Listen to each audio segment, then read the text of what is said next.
My girlfriend cheated on me, and I found out about it in the most brutal way imaginable.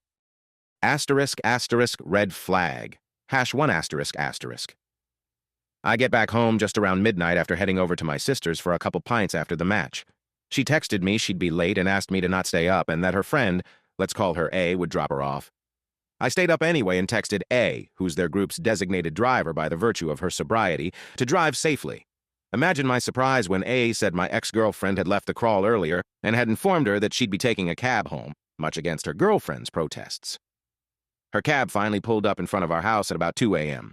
Went in for a kiss when she got back home.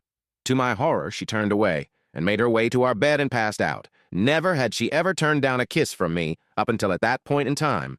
I brushed it off to her being absolutely pissing drunk and let it slide. The next morning, I asked her about returning home in a cab even though A was supposed to be dropping her off. She responded by saying that she couldn't stay there any longer owing to a terrible headache and decided to book a cab back home so as to not want her girlfriends having to call it an early night. Now, it takes a maximum of an hour in peak London traffic to get over to her house from Soho. If her timeline is to be believed, she was in the cab for almost 4 hours. She could see me trying to piece it together, but quickly went in for a kiss. My naivety, coupled with love, took over, and I went on with the rest of my day without giving it a second thought. Asterisk, asterisk, red flag, #2 asterisk, asterisk, fast forward 3 weeks.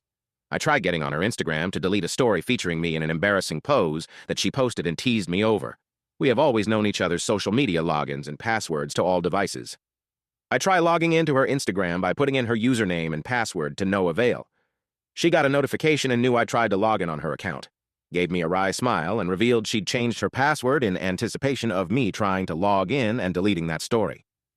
Fair enough, I would go on to accept this version. What I couldn't really wrap my head around was her removing her Instagram profile photo she's had for the past 7 years, featuring the both of us and updating it with a solo photo of herself. I was hurt, but again, my naivete led me to believe it was much ado about nothing. Part 3 on my profile.